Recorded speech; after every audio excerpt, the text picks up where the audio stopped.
Hey guys. Oh, I have my camera backwards. It's gonna throw me off a little bit. But hello.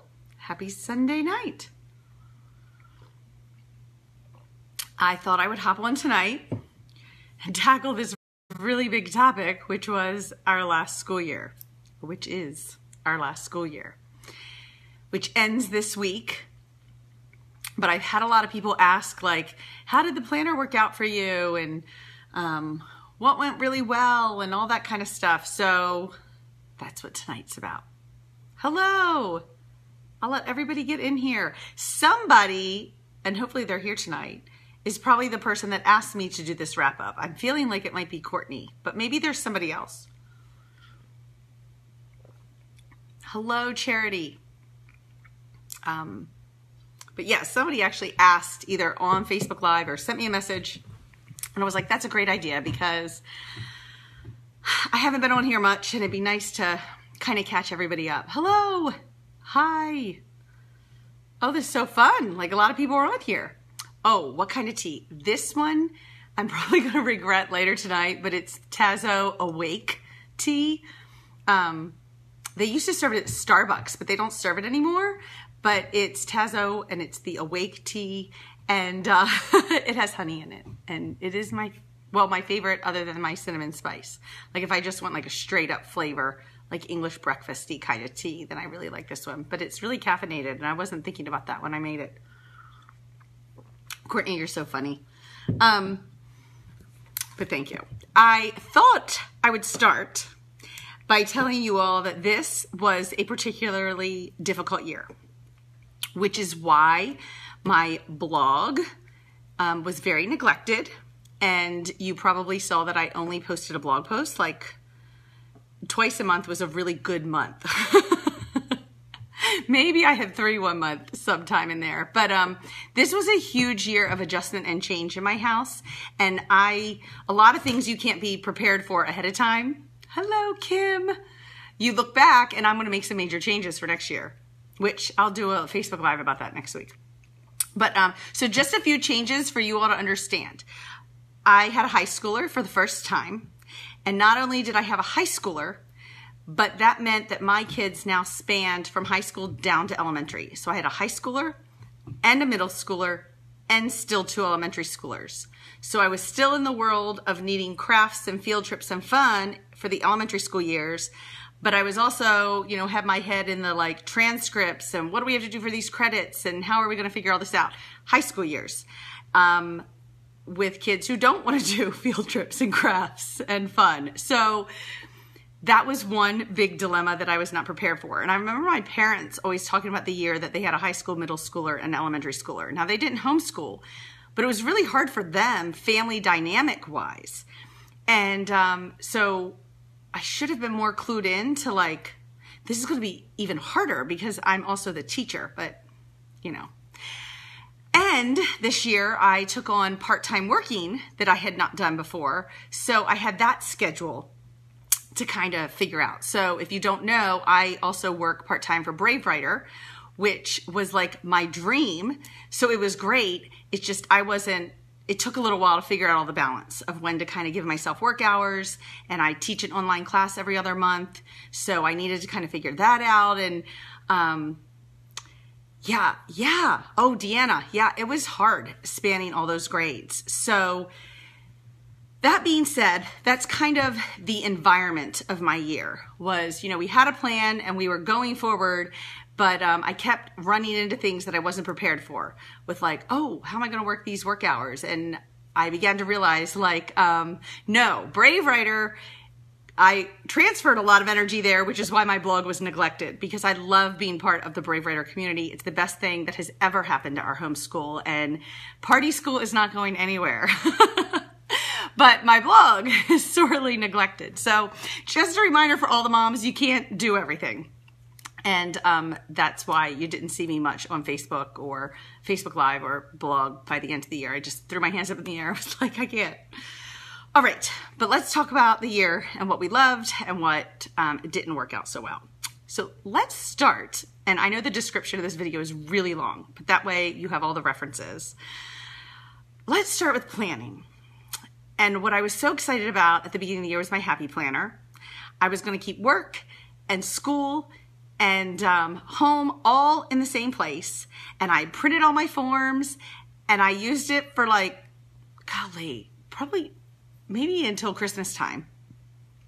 And I realized it was not working. And that was really sad because it was really pretty. And it was really fun. And I liked sitting the month ahead of time and putting in some stickers and writing. I didn't do a ton of stickers, but a friend of mine was doing stickers and I would sit with her while she did stickers. And that was really fun. But the happy planner fell apart in about December-ish.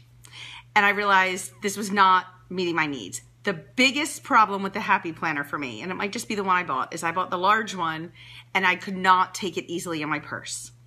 And I really liked to be able to walk out the door with my planner with me. And I was always able to do that with my bullet journals. So that did not work. That's not to say it's not a good idea. It just did not work for me.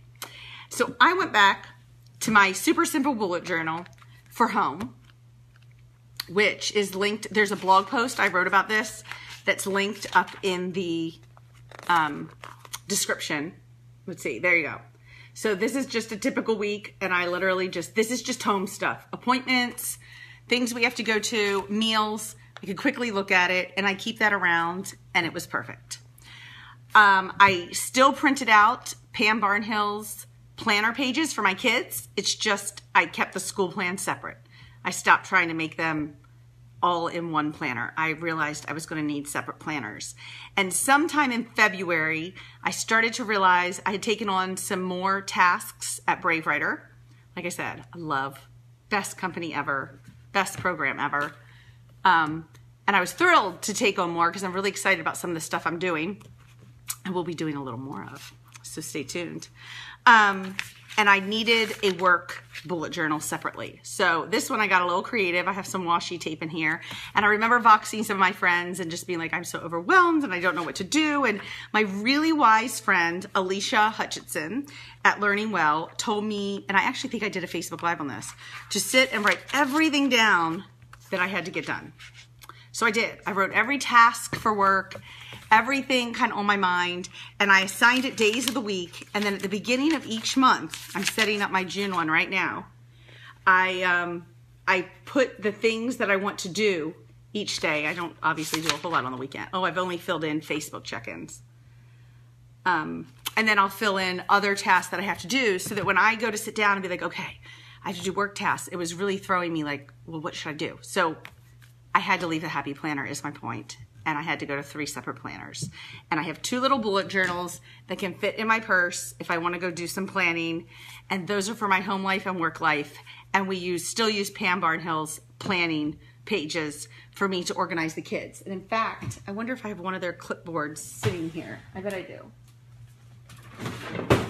Yeah, I decided just a few days ago that I needed an end date of school. I decided last week. May kind of fizzled for us. May is a very hard month. And I wanted to declare like that will be our last day. I am not the type of person who cares if a workbook is finished. That's not what ends school for us. In fact, lots of the workbooks are finished. And so those subjects ended a while ago. But I declared this coming Friday is our end date. And I went into my Pam Barnhill planners and I printed out the sheets I needed. Here's the one to fill in for this week. And I just printed one for each kid and I filled in what they needed to do each day. We're down to literally like this child had math, their math facts, and piano practice. That's it.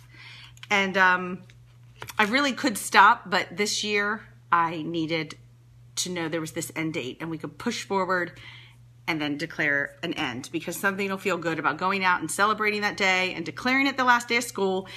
And I have a 5th grader this year and he gets to graduate, so that'll make him happy too. So I still love my planning pages. It just didn't work in the planner. Okay, the other thing that failed on my plan was my morning basket loop. I have this blog post. It's linked in the description. It was a wonderful idea. I do probably still loop, but I'm not a follow the plan person, which is so weird because I am type A. But I realized that I kind of had a bin of the things we like to do, and we did the ones we were in the mood for. We didn't really follow the loop. Like, I was like, hey guys, you know, the night before I would set up art. And that's what we would do because that's what I was in the mood for. It didn't matter if it was the next thing on the loop. And sometimes we would do history every day because it wasn't a whole lot to read and we were having a good time. So we just did it. So my loop schedule was lovely. I think it's a great concept. It's just for me, laying out what I wanted in a loop was really great. So I could keep track of the things I wanted to do. But for me, I just like looking at the list and picking the one we're in the mood for. So that worked better than an actual organized moving the clothespin to the next thing. Okay, I see I'm not the only one. So I still had the list, you know, where I would see board games, what was on my loop? Art, history, Pixar, story in a box.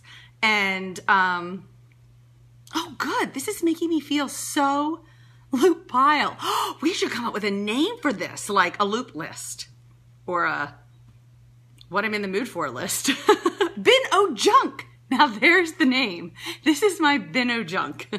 No, maybe Bin of Learning. Maybe we could make it a little, you know, schoolier-ish. So yeah, the official loop fell apart.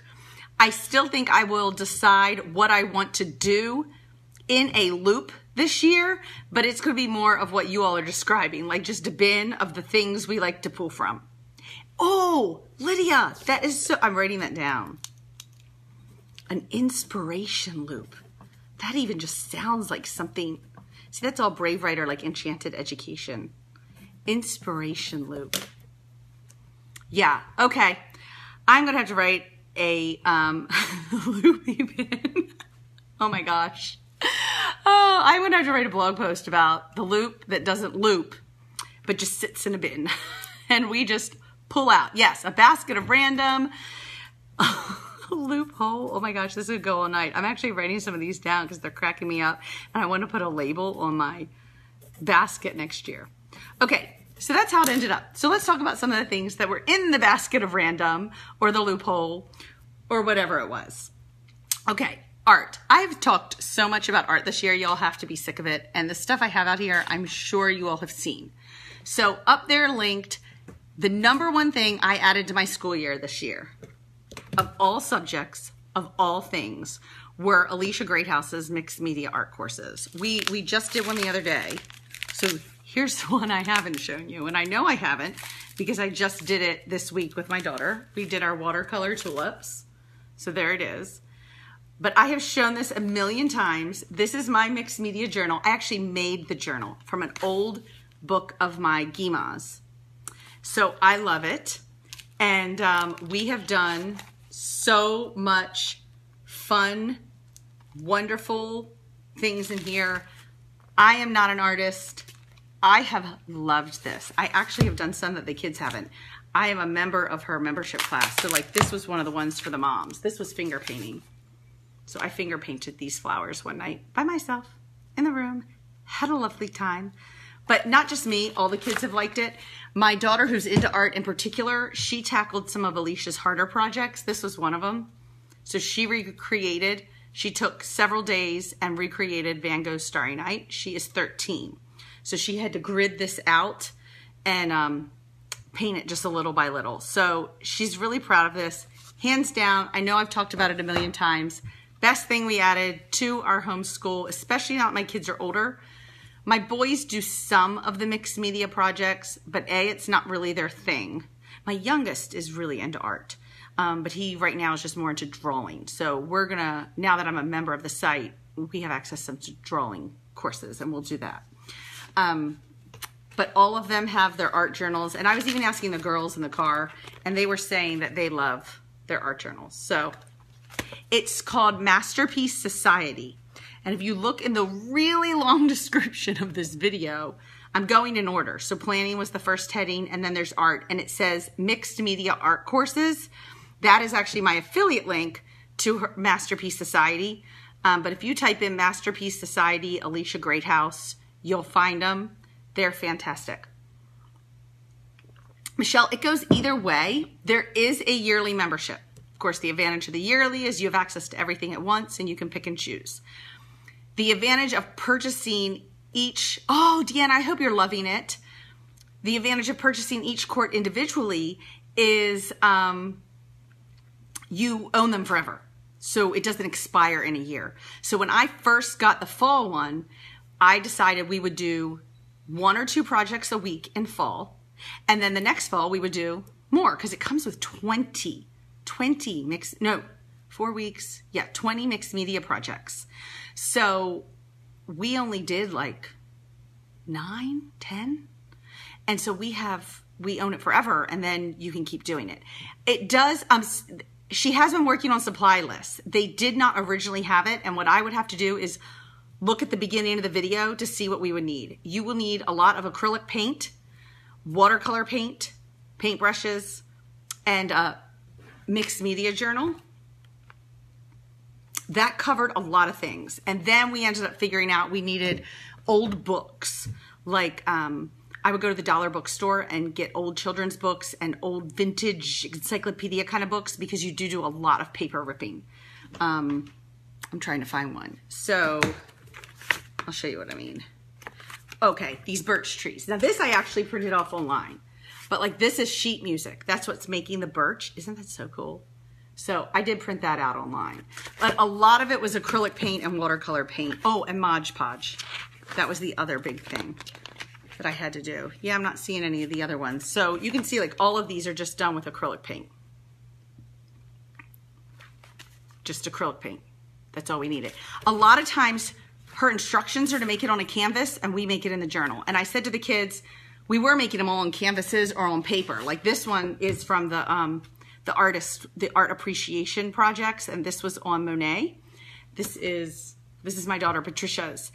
And she didn't do it in her mixed media journal. We did it on watercolor paper. And the disadvantage is because I have 4 kids and myself who all do these, you end up with like a lot of the same thing.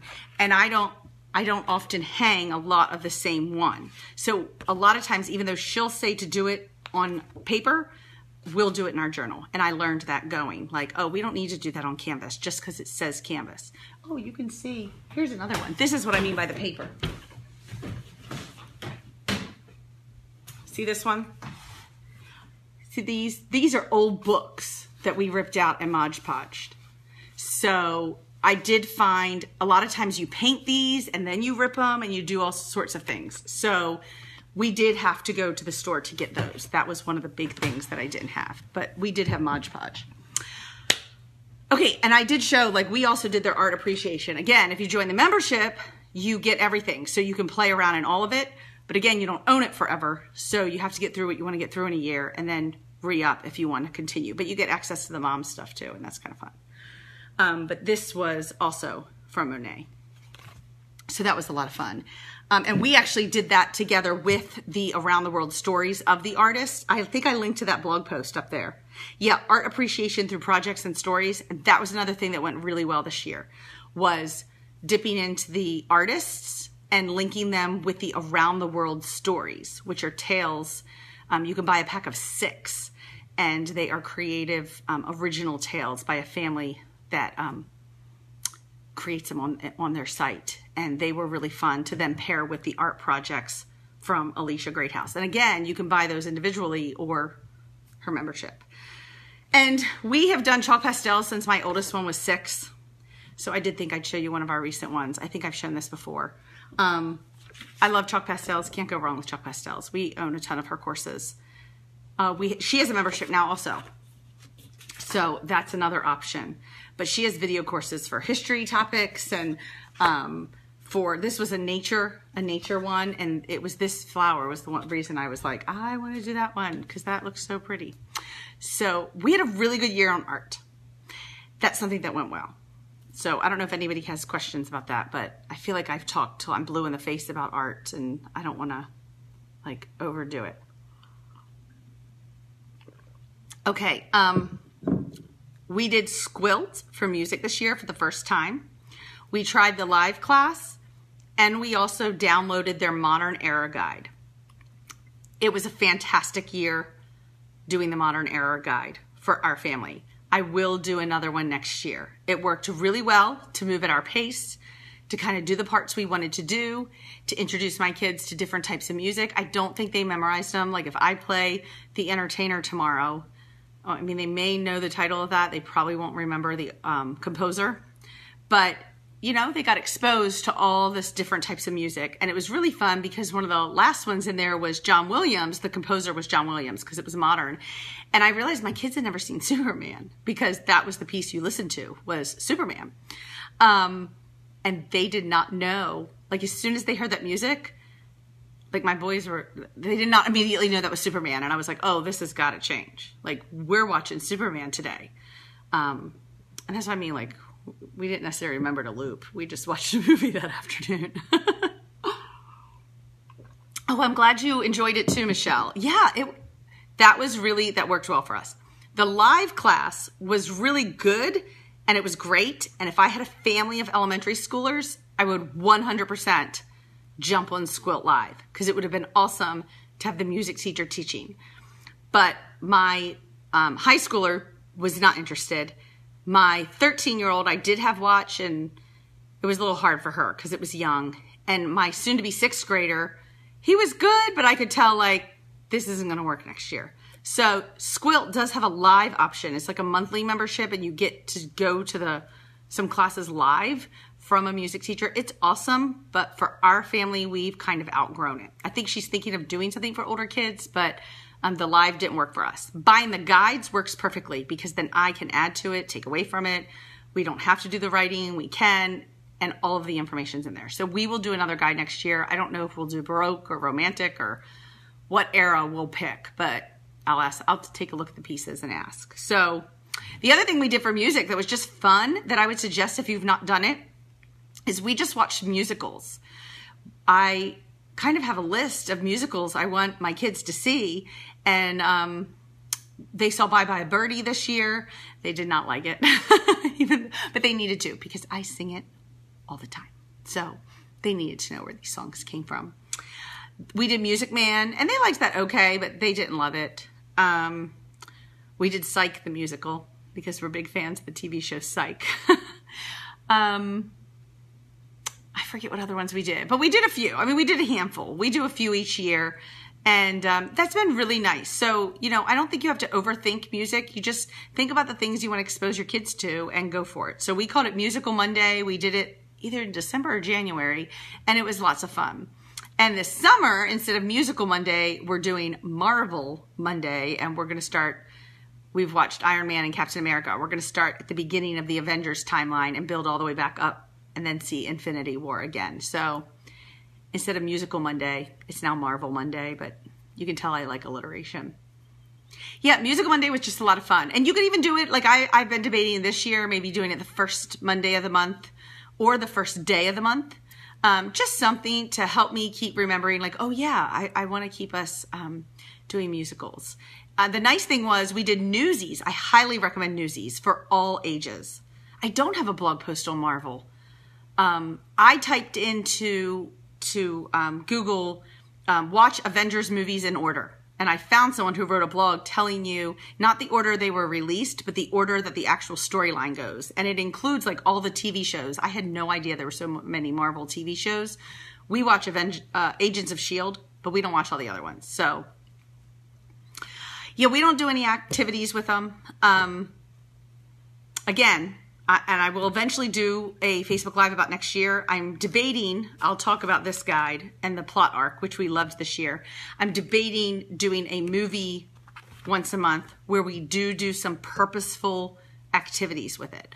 I don't want to ruin all the musicals. I'm sorry if maybe I shouldn't say ruin, but ruin. I don't want to ruin our enjoyment of musicals where they're like, mom's going to make us do something when we watch this. So the musicals we just watched and enjoyed. Same thing with the Marvel movies. We're just watching and enjoying, revisiting the characters we love.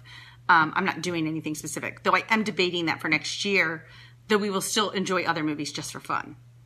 But a year ago, we watched Newsies. Highly recommend Newsies. Very family friendly, all ages. And the great thing is it's coming this summer now to Raleigh, down at the Performing Arts Center, the Broadway musical Newsies. And so when tickets went on sale in October, one of my daughters was like, oh my gosh, I really would love to see that. And so we grabbed tickets. So it was really fun. Now she'll get to go see a live performance of a musical. And that'll be really special. So I was excited. We've done orchestra in the past. I don't think that was this year. No, that was the year before. And that's all over my blog. That's always gone well. We didn't do a ton of it this year, but I feel like that foundation has been laid for my older kids, and now I'm getting to enjoy the beauty of that. So my older daughter, my high schooler, and I went to music in your homeschool. That's interesting. I'm writing that down. Thank you.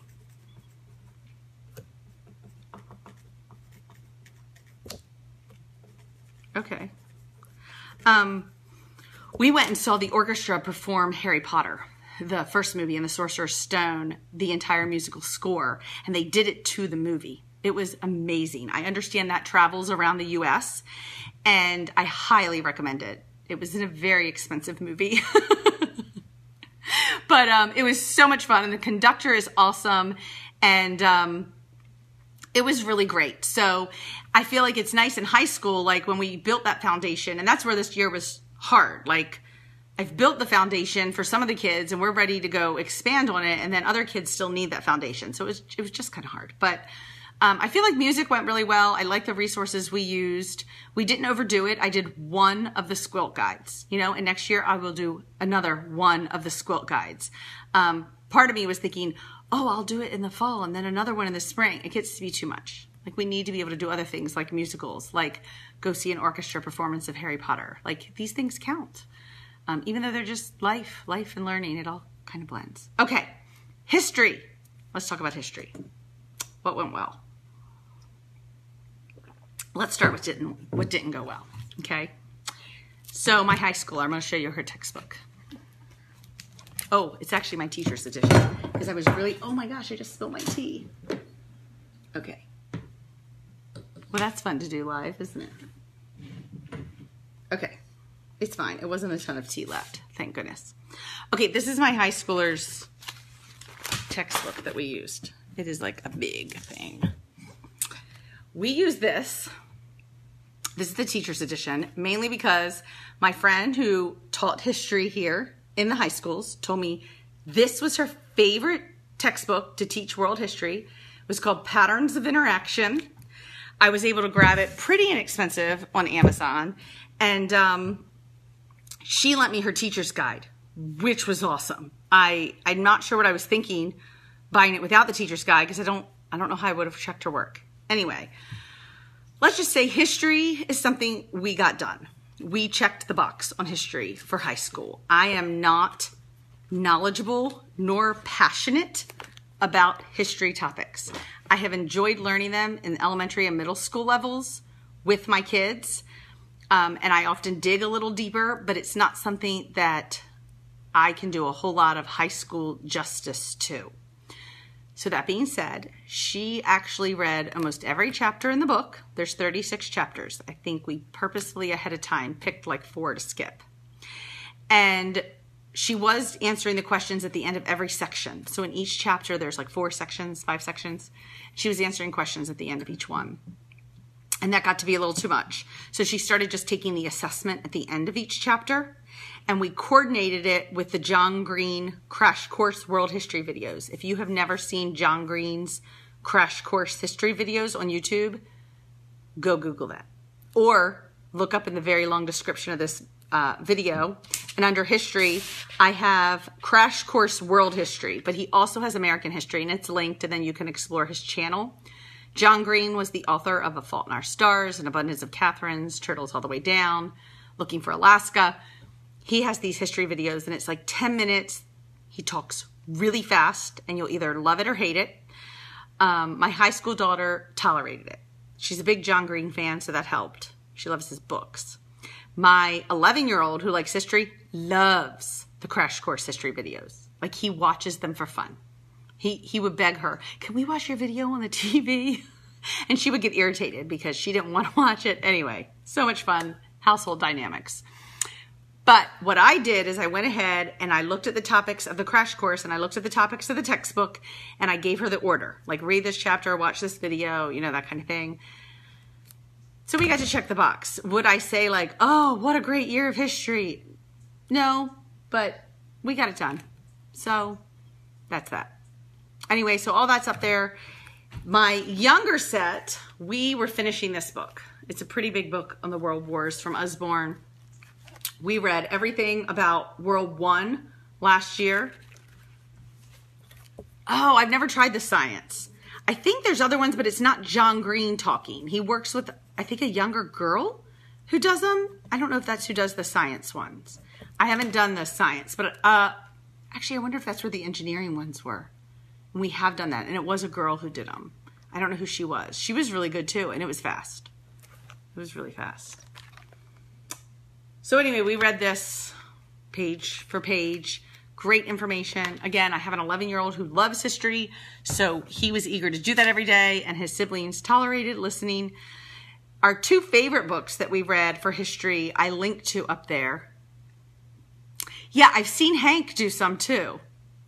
I don't think he did any of the world history we watched this year, but I think they've started to expand and cover a lot of topics. So two of the favorite books I linked to, just titles as we were studying World War II. Candy Bomber was an awesome nonfiction read for my upper elementary middle school. It was about a World War II pilot who, after the war, during the rebuilding of Germany, dropped candy from his plane for the kids. And it's an awesome tale of how, you know, this whole movement happens to provide him with candy and parachutes, and kids write him letters, and he gets to meet them later in life. And amazing story. So that's linked up there in the description. That went well. And we're currently finishing up A Night Divided, which is a historical fiction book. Oh, Echo would be perfect. My oldest daughter, and I think my 13-year-old read that this year for book club. So yes, they have both read it, which is why I didn't read it out loud to my boys also. That would be an awesome one. And there is a Brave Writer Boomerang on that book, because that's what we used when my older two studied that one. Oh, and I linked up there. I have talked about this before on Facebook Live, and I think this is one of the best things. Ooh, it might be tied for art that we've ever added to our homeschool, and that is CNN 10. It is 10 minutes of world news. Oh, I'm so glad you listened to it, Daisy. I'm sorry that the comments must be behind my talking a little, but I'm so glad you listened to it, because I have been told the harmonica and all of that is so much better. CNN 10 is 10 minutes of world news. It's probably geared to middle and high schoolers. I know a lot of family members with middle schoolers and their kids watch it in school. But my two elementary schoolers watched, because that's what happens when your kids start to span, is things you would not have done with your oldest in elementary, you start doing with your youngest in elementary, because you have to do it for the high schooler. But my 5th grade son actually loves CNN 10. Like, he will remind me if I forget. And he will ask if we missed a day to like go back and watch the news on that day.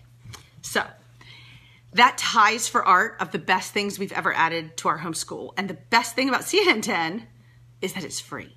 So I linked to it up there. It is over for the school year. I think this was the last week. So it will start back up again in the fall, and you can just add it to your morning loophole, or whatever we're calling it, inspiration loop, your basket of randomness. It's what kicks off our morning, is we watch CNN 10 together, and then everyone kind of goes their own separate ways. So the exciting part for our family, and this is one of our highlights of our school year, is we went to Atlanta, Georgia, and we went to the CNN Center. We didn't go on a work day, so we didn't get to see Carl, but it would have been great to see Carl Azus. He is the one that does the CNN 10 news, and he's awesome. Okay, I think that's it for history.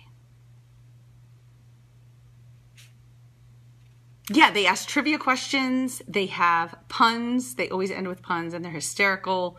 My kids, I'm always impressed. I was not as up to date with world news as they are because of CNN 10. So they know what's going on with North Korea. They know the leader of North Korea. I do not think at 10 I would have known those things. The internet did not exist. So there was no 10-minute news you could quickly put on a website. And so that has been one of the best things for our history. My high schooler watches it because I made it part of her requirement for history class and for her history credit. She would pass. She's not into history or current events. All right, geography. What went well? I will tell you, this is my favorite book I bought this year for geography. I love this book. I'm going to continue with it next year. That's how much I love this book. Oh, and I didn't link to the Yum Yums, but I really like the Yum Yums. We did too, the Yum Yum boxes. This book is set up so perfectly, and we're just going to pick countries from Just It next year to keep my life simple. These are the countries. We've already done Australia and Brazil, so we'll start with China. And I love that. Picture of the day. Now, is the picture of the day, is that like an artist thing, like art appreciation? Or is picture of the day from CNN? Or is it something you find? I would love to know more about that, Lark. I've shown this book before, but not only do I love everything they tell you about the country and the poem, is they tell you a current event picture. That's awesome. Is it something that CNN puts out, or you just find a picture of the day to kind of talk about? I love that idea. See, I love doing these things because now I'm writing that down. Daily pics from around the world. Okay, I'm guessing this is something I could Google. That sounds like something that would be totally up my alley to add to my basket of random, or whatever we're calling my failed loop schedule. Oh, it's from The Guardian in the UK. Okay, thank you. I think you just added something to our day. And we spent a lot of time this year too on greatbigstory.com. And we had a lot of fun with that, with searching via the map to find stories to watch. CNN 10 sometimes includes a story from greatbigstory.com, but that was something we added and did for a while regularly after CNN, is watch A Great Big Story. So I think this picture would be awesome. All right, this was just great. It told you words, it told you sounds that you could listen to on YouTube, it told you videos to look up, games to play, things to bake, and that was in addition to all of the other stuff you learned. This is little brief stuff, but then you can research more. And that's what I loved. It just felt like such a nice foundation that I could do more with. And so next year, we're gonna focus more on, instead of continents and just doing a country or two, we're gonna focus on some of these individual countries. And there was a poem to start each one. So yeah, this was one of the best things that I ordered this year for geography. Of course, the other best thing was we did a co-op, and we got together at the end of each continent and did games and food, and it started really elaborate and then it started whittling down. But you know what? When I look back at photos of the year and my kids' memories, that's the stuff they remember. Like the stuff we did at Homeschool, but the fact that even when it's hard and even when sometimes I didn't feel like leaving my house, we got together with friends and we did the whole food and craft things.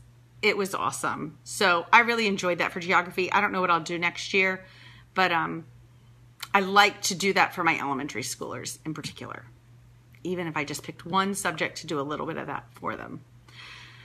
What else? Oh, around the world stories. We used those this year. What went well with those was Europe, because I owned the story pack for Europe. So when we got to Europe, I didn't have to do a lot of work. We just picked 3 of the countries. We listened to the stories. We enjoyed some of the activities, and it was awesome. They've released stories for Asia, but I had already studied Asia this year, so we haven't spent a lot of time. We're going to do some this summer, and then next year, when we use this book to go back around the world, we'll listen to the stories that correspond. So I have the Asia pack and the Europe pack, and they're just so much fun. And the artist pack, I mentioned during art, it's stories of several different famous artists, and it's fiction, but you learn facts in them. So anyway, that was really great. The Around the World Stories, that's on my blog too. You can go over there and type Around the World Stories in the search bar and read all about them. The pin-it maps worked really well for us this year, just to introduce each continent. Next year, since we're focusing on countries and not the whole continent, I don't know how well it'll work. It might be something I put away for a year and then pull back out when we do US, because then we can use all the US pin-it maps. And that might be nice for my family, because we did a lot of pinning on the pin-it maps this year, and really cool things get old if you're doing the same thing over and over. So I think those will go in storage this year, and they'll come back out when we do US in 2019. 19 school year kicking off. So, but they worked really well. We enjoyed them. It was a different alternative to map work, like pen and paper. And my two middle kids really struggle with writing, so the pen and maps worked really well. Oh, and another thing we did this year that I want to encourage everyone to do, look up the festivals, the cultural festivals in your town. We had so much fun. We went to a Greek festival.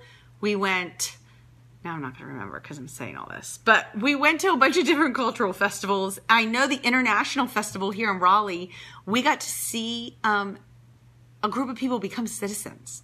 It's the only naturalization ceremony they hold outside of a courtroom. And it happens here in Raleigh, and it happens at their International Festival, which they do every year. And it was really moving. My kids are laughing at me because, yes, I tear up. But we watched a group of people take their oath of citizenship. It was beautiful. And then they said what countries they were from, and you got to see all the countries represented. And then the International Festival, my kids, of course, love the food. But they had all these booths set up that you could visit along the way. And that was really awesome. So look up festivals in your town, cultural festivals. Even if you are not studying that particular country or culture, it's a great experience, and the food is always good. The other thing we did with our geography studies that was really surprisingly a cultural experience is we went to local grocery stores, like the Mexican grocery store or the Asian market, and that's quite an experience. So if you have not done that with your kids, that was really neat too, just to introduce them to different cultures and foods, and the music playing in the store is different, the packaging is different. It was really neat. I was glad we did that. Okay, so that's all for geography. Okay, English. I almost feel like I should leave English for the end, but no, we're gonna go ahead and tackle English. I feel like English is like this big vast ocean of topics with so much that you could teach and stuff you feel like you're supposed to teach, and there's spelling, and there's grammar, and there's vocabulary, and there's books and literature, and there's writing, and there's just all of this stuff, and it can feel really overwhelming. So most of the stuff that I kind of wrote down to talk about, I kind of focused on my older kids, but my younger kids, I can kind of briefly share what they did. To me, it just feels so second nature. I don't think about the third grader anymore, but we do use Explode the Code. We use All About Spelling. Everyone in this house can read now, and we did that using the Ordinary Parent's Guide to Teaching Reading. So everyone can read. Like, did you hear that? Everyone in this house can read. It's like, that's something that went really well this year. I don't have to teach anyone to read anymore. It's great. So now we just do vocabulary and spelling and that stuff. Okay. Most of my English is through Brave Writer. If you follow my blog or me on Facebook, you probably know what Brave Writer is. But if not, it is a writing company. It's online. They have homeschool curriculum. We have used their literature guides called The Arrow and the Boomerang for 5 years now. This was our 5th year. And this was one of the things that did not go well for me. My boys were in the Arrow. My daughter in the middle, she picked from the Arrow. I do need to throw a party. I need to call it like the phonics fun party. My daughter in the middle picked titles from the Arrow and the Boomerang, and my high schooler did all Boomerang. Every month, my children were all reading different titles. So I was reading out loud a title to the boys. My daughter in the middle was reading a title. She also often listened on audio. And my high schooler was reading a title. I read all of my high schooler's books because I lead all of her discussions. The middle schooler, I had read a lot of them, so I knew the general idea, and I don't lead all of her book clubs, so I didn't have to. My boys, I read them all out loud, but in addition to that, I was teaching an Arrow book club online for Brave Writer, and one of my failures this year was not making sure it was the same book that my boys were doing. So next year, if I'm teaching it online, that will be the book my boys are reading that month. A lot of times they were just reading a different month. We had gone in a different order, and I had not thought that through. So I did a lot of reading this year, which means I did not do my high schooler as much justice as I would have liked to with some of the pre-reading things I would have done with her to set her up with a book. And I remember it hitting me when we were reading To Kill a Mockingbird, which is a really significant, piece of cultural literature to have read. I had never read it. I didn't read it in high school. I never read it in my adult life. So I didn't know what it was about. I knew it was a big deal. So she started this book and had no clue what she was getting into. Like, I didn't set the stage because I read really quickly. So I was going to read it like 2 or 3 days before book club. And then I could be prepared for discussion. So this year, I have created myself a planning sheet that I can do ahead of time of all the books that she's reading. And I can get online and research, like, what are some of the themes she should look for, set up the characters and the setting, and do a better job for her of the kind of discussion she'd be having in an English classroom, where I can tell her, like, this is what I want you to look for as you're reading this, and do a better job of that. That was something that did not go well.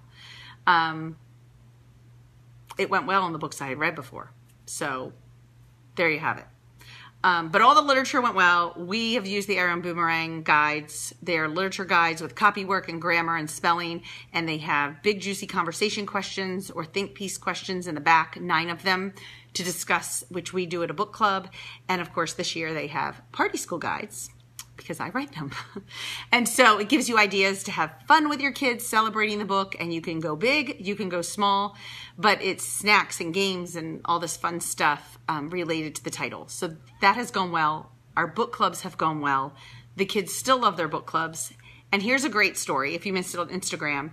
For our last book club, we read the book The Fault in Our Stars, and my high schooler planned a bunch of the questions. She was going to lead, and then she kind of felt a little embarrassed and decided not to lead, but she had taken all the notes in her book and she wrote questions. And I thought, if my kids leave my house thinking that book clubs are just like a part of life, like, and they start having book clubs with their friends and they're talking about literature and they know how to do that, like, that's a payday. Like, that's a really great thing. And so when I saw her step up, now she has done a book club since she was in 7th grade. She went in 5th grade also, but we started our party school book clubs in her 7th grade year. So she did all of 7th grade, all of 8th grade, all of 9th grade. And at the last book club of 9th grade, we did one of her favorite books. And she was like, oh, I have some good questions. And she took notes. She put colored Post-it notes all through the book to support the answers she had. It was great to see. And that's the beauty of homeschooling high school, is you start to see a lot of that stuff you've been doing pay off. So, okay, what else do we do for Brave Writer? We did online classes. So that was one of the things that went really well for high school. I shared this book at the beginning of the year, and I still stand by, this is an awesome book. I'm going to use it this year. It's Teaching Literature with Short Text. It has information on how to teach essays and memoirs and short stories and poetry. It is awesome. It is well worth it. It varies in price on Amazon, but it talks about not only great short stories to use, but how to teach them, activities to do, things to discuss. It organizes them by different literary topics to discuss. So like, here's a whole thing of short stories with intriguing leads so that you can focus on a literary element in the short stories. Now, that being said, then I signed my daughter up for the Brave Writer reading the essay class.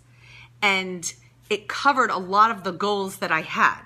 So I didn't have to pull out as much. We did do a short story, a Nathaniel Hawthorne one, the veil, the bridal veil, no, the something veil, the minister's veil, because of this book. And I had some ideas on how to teach it, and we used another one. So this is a great resource, but our online class covered a lot of what I had hoped to cover. And Brave Writer has a series of 3 classes that are probably appropriate 7th to 9th grade, called Reading the Essay, Essay Prep. Yeah, here you go. Essay Prep, Reading the Essay. This is, I can't show you all this because this I had printed from the class. But there's a series of 3 of them. And one of them goes through 4 essays from this book, The Little Norton Reader. And it helps the kids look at what makes an essay. And then they had a writing assignment to try to do that same thing in a kind of exploratory essay format. It was not formal. They did not end with these really formal essays. Oh, that's awesome. Teachers Pay Teachers has so much stuff.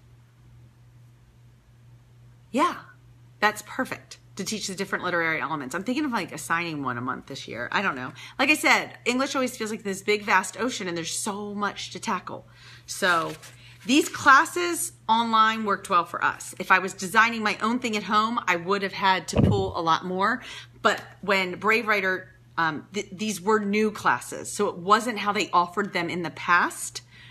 It was new this year. So as soon as they put that out there, I jumped right on that. And that way she could do it independently with someone else. I was extremely impressed with the class. I printed out everything that they did. They went through different types of essays. It was awesome.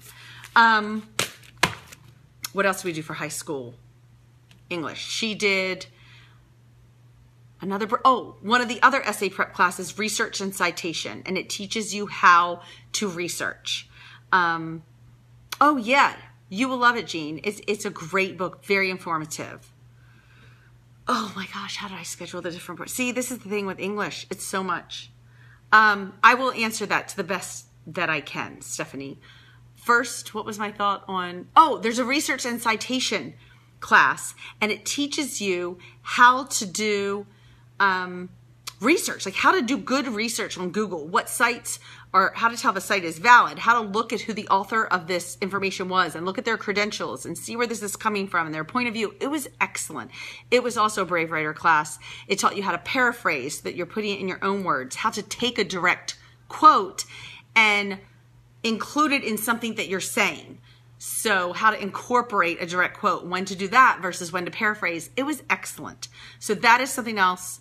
I went ahead, I guess I farmed out a lot of the English teaching there, and she did really well with it, and I was very impressed with all of the essay prep online classes from Brave Writer. There are a ton of resources on Teachers Pay Teachers, and I'm hoping to come up with some of my own again next year. Okay, somebody asked up here, how do I schedule all the different parts of English? Oh, and here's another one. Oh no, that's it. How do I schedule all the different parts of English? Not a real schedule. The arrow and boomerang I have been using, and I do use, somebody asked about the boomerang for high school. I do use the boomerang for my high schooler. The arrow is grades 3 to 6. The boomerang is more 8th to 10th. 7th kind of goes either way. You could kind of pick and choose from either, but the boomerang is 8th to 10th. And then there is a pack of boomerangs called British Literature that you could use in 11th and 12th too. Though I think you could use any of them really in 11th and 12th if you like the book that you've chosen.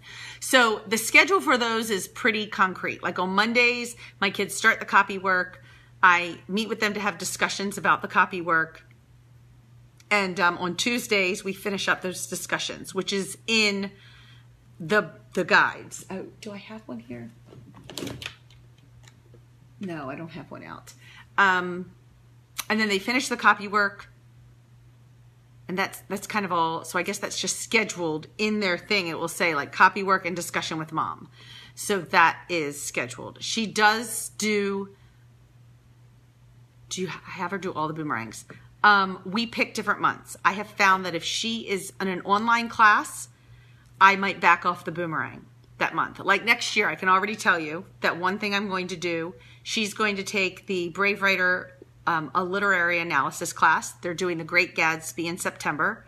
So I made that her book club book. She will not do the boomerang. I don't even know if there is a boomerang for The Great Gatsby, but it is the literary analysis class. They will do literary analysis online. So I will not require a whole lot outside of that. In October, we're going to focus on grammar big time with my 8th and 10th grader. We're going to go through some grammar stuff, and that will be our focus. So I might not have her do a boomerang that month, just read the book.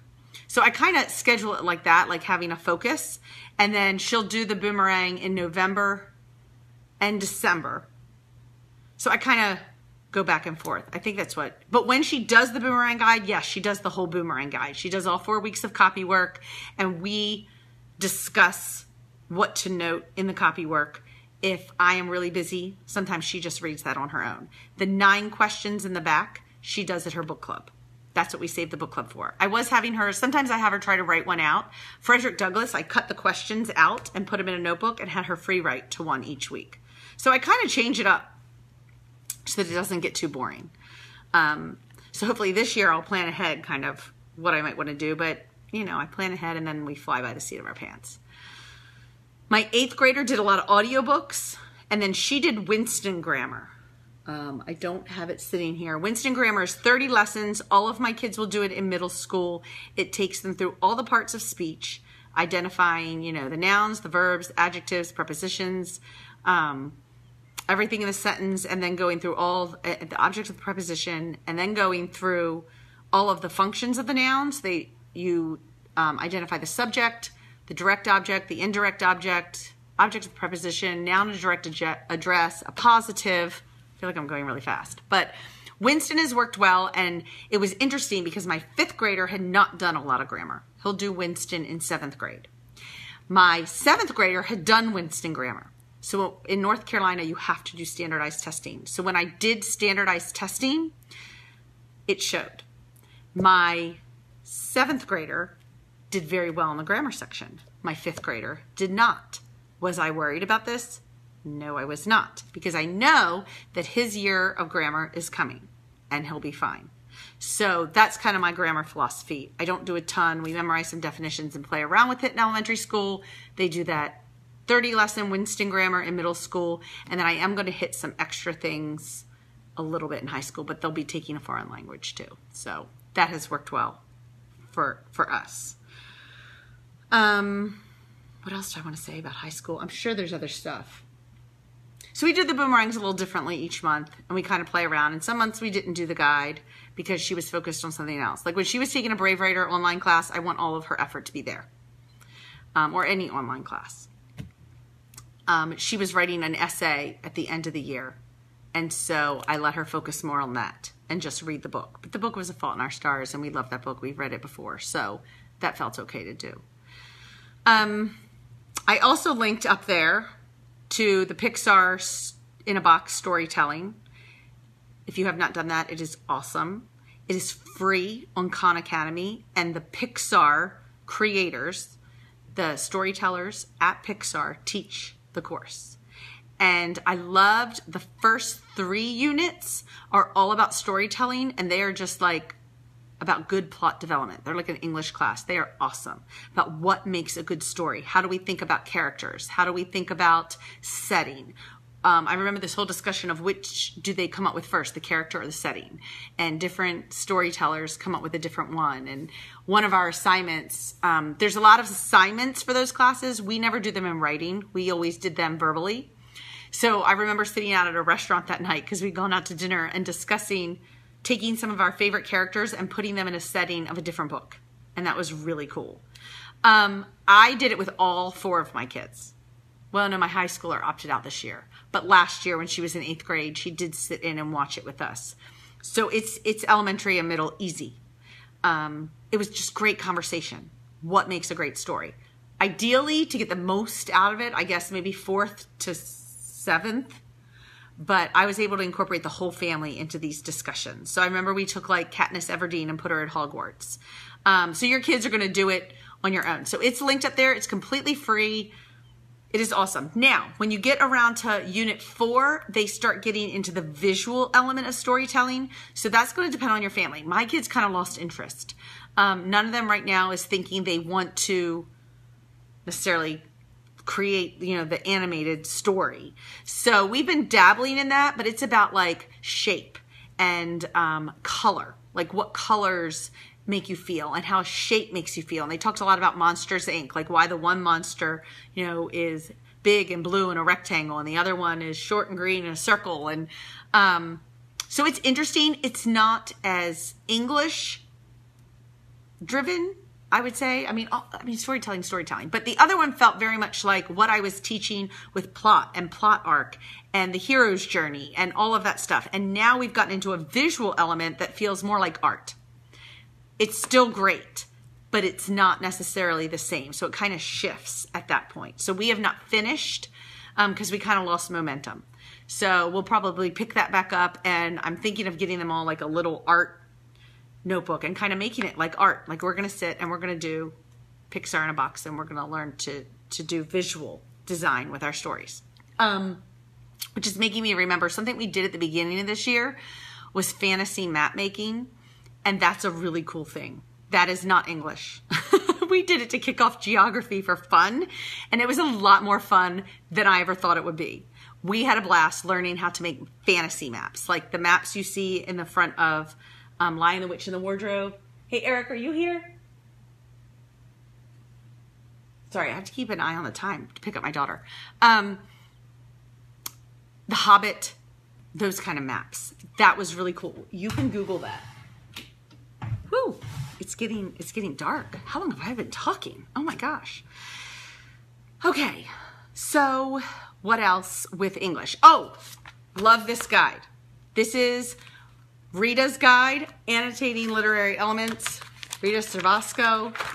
And we did a ton, especially in my young boys book club with the plot art. Yes, Damore, in partnership writing, there is an imaginary island content. It would be awesome to pair with that. I might kick off the year with that. I am so glad you reminded me of that.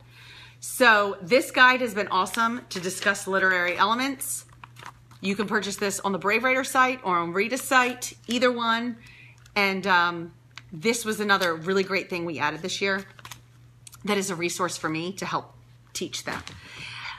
I was going to show you, and Damore just mentioned partnership writing. I own partnership writing, Faltering Ownership, and Jot It Down. These are all Brave Writer writing programs for the different levels that give you project ideas. Once a month, writing projects. Once a month is very manageable. It's one of the things I love about Brave Writer. Instead of like trying to write something every week, once a month writing projects that we really focus on. So I brought one that I thought I'd show you. And this is kind of just to show you how I do it with all the ages. Jot It Down is technically for my 6 to 8 year old. Partnership writing is like 8 to 10, and Faltering Ownership is around 11 to 12. I own them all, and I pull one project from one of the guides, and we all do it. So it can be from Jot It Down, it can be from Faltering Ownership, or partnership writing. I pick one that looks interesting, and they all work at their own level on that project. So one of the things we did this year, and I can't remember if it's from partnership or Faltering Ownership, is you made a book jacket. So I'm going to show you. This is my 8-year-old's. Okay, so he did make his cover. He wanted me to do some of the writing. I did the side for him. And then on the back, he wrote his own very simple reviews. I'm sorry, I couldn't come up with a word.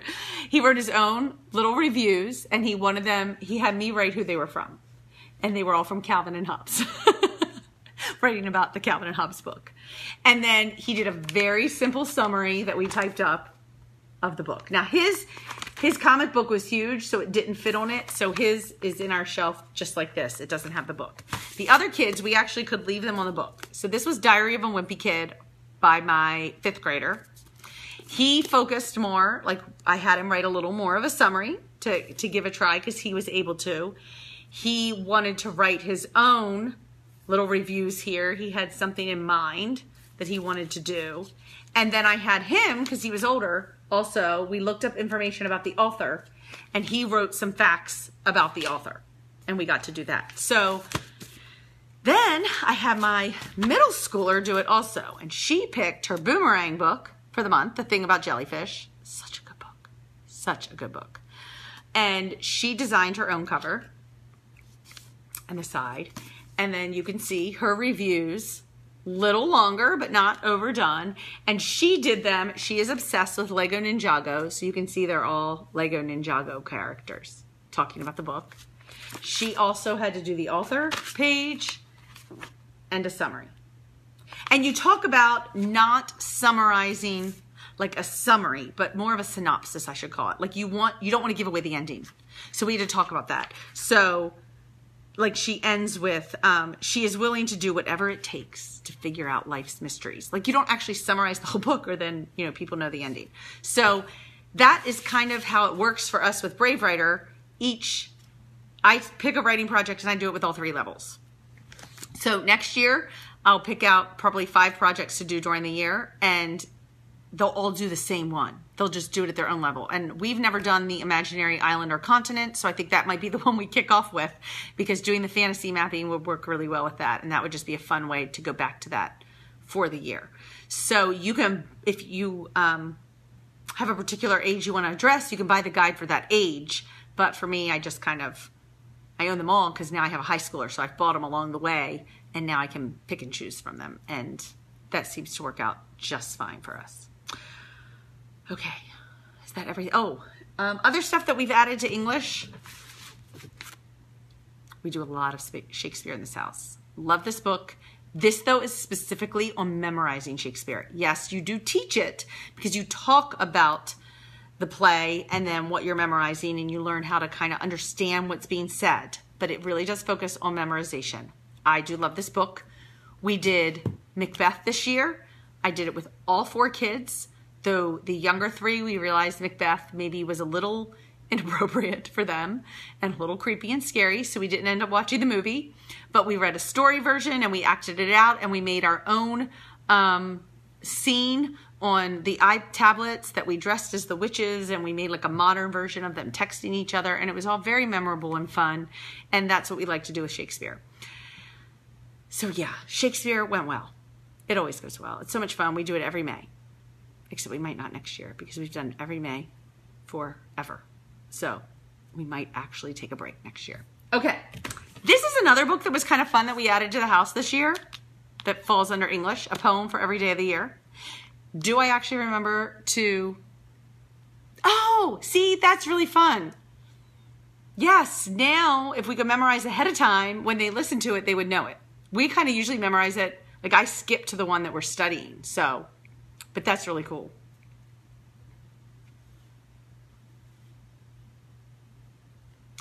The middle school child wasn't doing it again. That was a first. She wasn't doing it with you guys? I don't know. I know, autocorrect probably did something to that one. Wants to do it again. Oh, see, that's when you know it went well. When the kids are like, ooh, that was fun. Like my 8-year-old thinks Shakespeare is like so cool. He was like, I love Macbeth. You know. So I think that's always speaks highly. Okay, this is something we added. Do I read the poem every day? Okay, hold on a second. Let me check my time. Okay, sorry. I'm good for a little bit longer. I have been rambling on. I need to sum this up. English is taking forever, right? This is awesome. No, I don't read a poem every day. I forget all the time. But when I remember, we read the poem of that day. I have given myself the grace that we don't go back to the ones we missed. If we have time to read 2, I might read yesterday's and today's. And that's it. We enjoy that poem. And when I remember the next time, we read that day's. So I don't stress about it. It's been really nice to keep around. The problem is it's really big. So it's not convenient to like sit on the kitchen table. Like I have to, I'll put it in my basket of randomness or my inspiration loop or whatever, the loophole, the whatever I'm going to call it, morning basket loophole. That's been awesome. This is another book we've really enjoyed this year. Very cool. We were jumping around in it to answer questions that we like, but we decided to go back and start from the beginning because it kind of tells you, it kind of builds a little bit. I don't think it's too big of a deal, but we decided let's just go back and do it in order. But this has great questions to discuss, like, how do you know who your friends are? Should you be rewarded for your efforts in school? Yeah, Kirsten, I don't know if you were here at the beginning when we were talking about our failing loops. So we decided to just call it other things. Box of Awesome is awesome. Yes, Loopy Inspiration Basket. This is a good one. So is the poem for Loopy Inspiration, just to pull out. Should you ever tell a lie? Will having fun make you happier than studying? And then it gets like even deeper. Like, can you doubt that you exist? Are you certain the law of gravity is really a law? These have been great. We have had a great time, and you learn about the philosopher and what he thought the answer to that question was. So you know, it's been really great. Another loopy inspiration along with the poem book. We do poetry tea time, which we love. We do free write, and we didn't always do it on Fridays this year. It kind of happened when we were supposed to. And yes, we have done Fallacy Detective too. And so since we had done that for a little while, we threw in the Philosophy for Kids as an alternative for a while. Both are excellent. So we do free write. You can always find a Free Write Friday topic on Julie's blog, Julie Bogart, Brave Writers blog.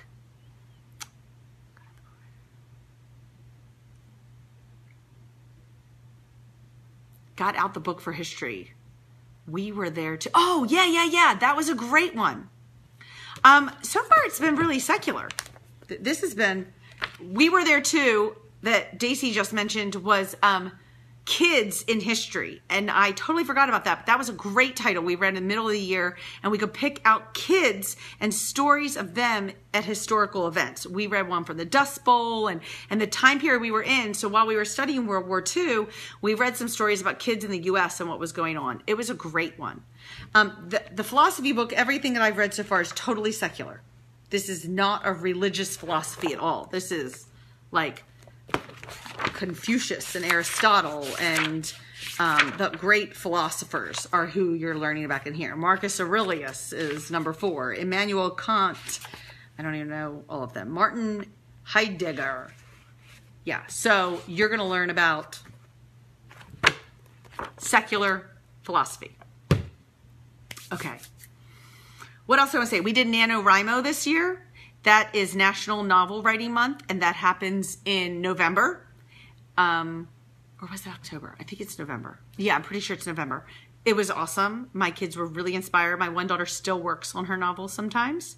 So that was great. And there's a book that goes with NaNoWriMo, and it is great for a literature resource. Again, completely free. We downloaded and printed out these guides that like walk kids through storytelling. Those guides, if they're still available and you didn't download one, go get it. They are so awesome. And they have a high school, middle school, and elementary school level book. Yeah, I think that was all I wrote down. We'll continue with our book clubs. We'll continue with Marie's Words for vocabulary. I haven't watched that, you know. I've heard mixed things. I've heard it's a little corny, so I'm afraid my kids might be too old. My 5th grader, soon to be 6th grader, is really into like hardcore documentaries. Like he's been watching Men Who Built America, Frontiersmen, and I'm going to get him the original Men Who Built America, which is the Industrial Revolution. Carnegie, Smith. No, I'm getting to math. Gosh, I'm taking forever. Okay, that was it for English. Science. Very quickly, we did Apologia. I don't even have it down here. We did Swimming Creatures, and we did their high school marine biology course. So we were all studying marine biology. I am not a huge fan of Apologia, but it does get the job done. For the Swimming Creatures of the 5th day, I think it is, I put a link up there. What we ended up doing is I would kind of summarize the information in the text, read some, and then we would watch it on Jonathan's Blue World TV. The best thing about our science this year was discovering Jonathan's Blue World. It is the best YouTube channel. It is awesome. Totally check it out for summer fun. We love Jonathan. He was awesome. Okay, that's kind of what I've been hearing. Okay, so that was, oh, and we ended, and I have a link up there to Traveling Homeschoolers. They go to the Georgia Aquarium in Atlanta every year, and we did a sleepover there. It is the world's largest aquarium. It's measured by the single largest tank. So it is the world's largest aquarium, and we got to sleep in front of the world's largest tank, and it was an amazing end to our marine biology year. So while our textbooks were okay, they did the job, adding Jonathan's Blue World and our trip to the aquarium was awesome for the year. We have done Mystery Science before. Again, it's a little young for my kids. I don't know what Ask Doug is. Was that in Mystery Science? I don't think so. We did a little Mystery Science, but my kids had outgrown it kind of by the time I found it. So we dabbled in it for that year. Okay, math. Okay, here's the irony of math. Math is probably where across the board all my kids' scored the lowest in standardized testing. So I would like to also let you all know that I was a math teacher. I taught middle school math and 5th grade math, and I understand math, but I have not been able to impart that love and understanding onto my children. And I'm very relaxed about this because I hated math in middle and high school. I failed math my senior year of high school. And I went off to college as a English minor. And then I rediscovered a love of math. So I really don't stress about the math. That being said, we are Singapore math users until pre-algebra. Singapore gets the job done. It's short lessons, which I like. I like the foundation that they're laying. And it was awesome. It always works, but it is very basic.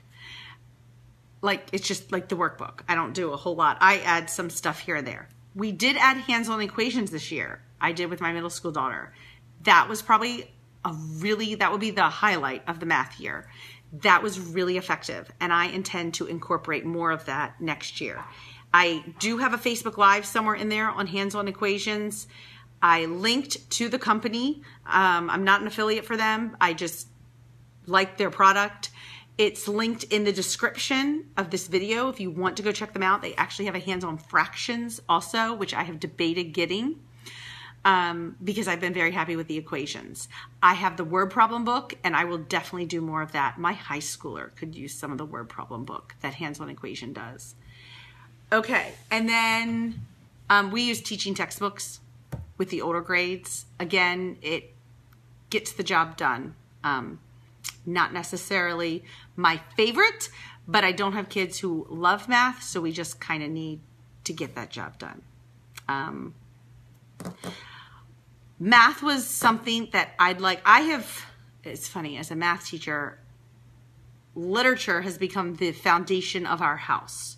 We are all about movies and vocabulary and puns and idioms and poetry and free writing and storytelling and all of the things. And my kids, that showed on their standardized testing this year. Like, we have got the literature thing down. We have got the English and reading thing down. It's going well. So I would like to focus more on enhancing their math experience next year. I'm not heard of catch-up math. I'm writing that down also. I would like, one thing I really believe about math, just like English. Let me see if my light is in here.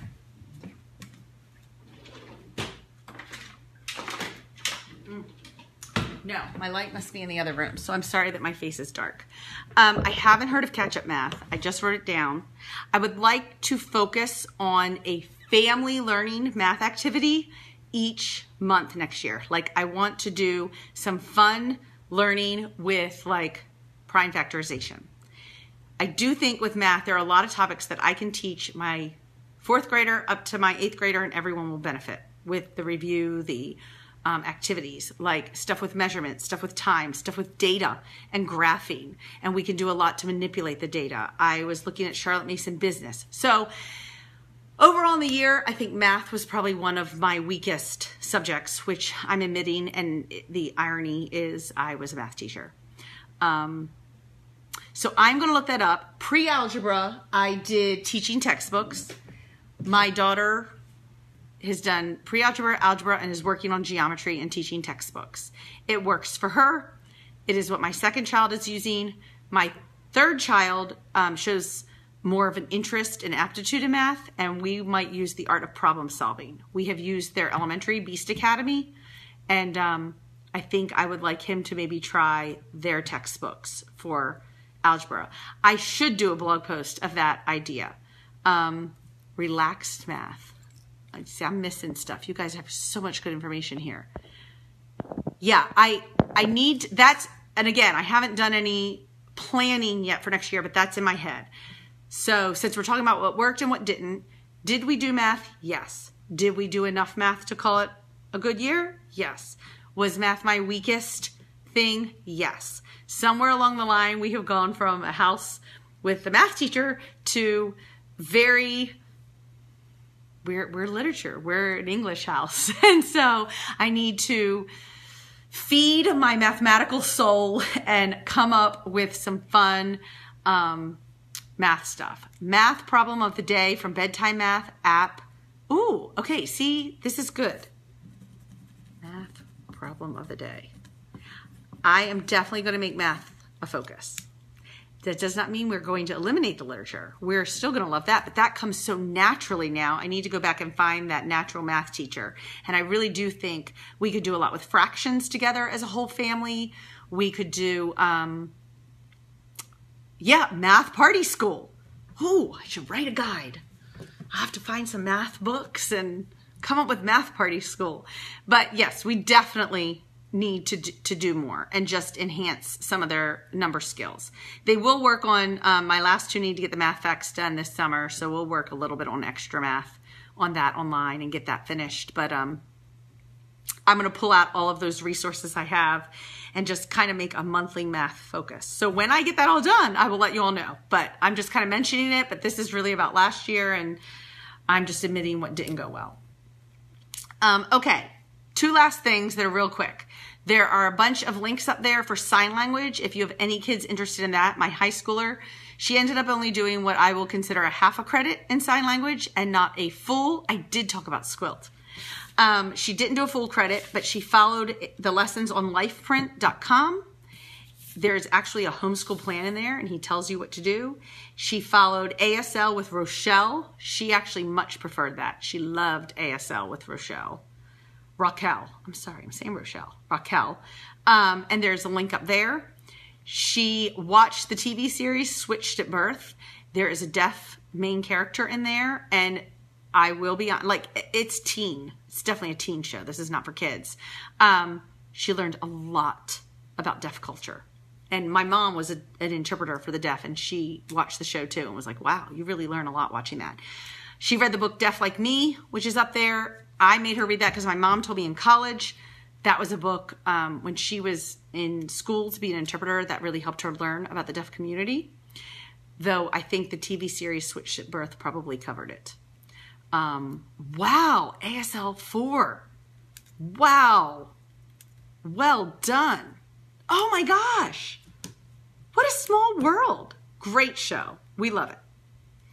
And then I did link to a book called El Defo. It's a graphic novel about what it's like to be deaf.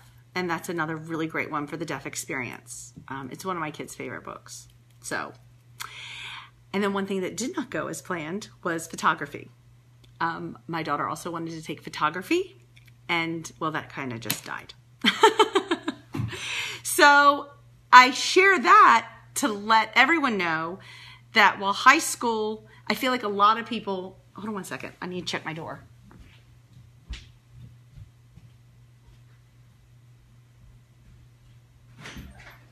Eric?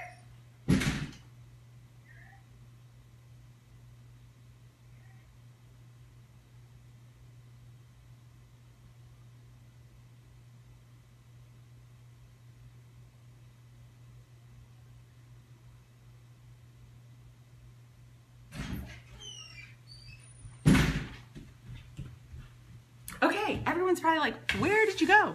This is what happens when it's live. I've gone so much longer than I planned to, and my kids need picked up from church, and my husband wasn't paying attention to the time. So I'm like, could you go get the kids? Okay.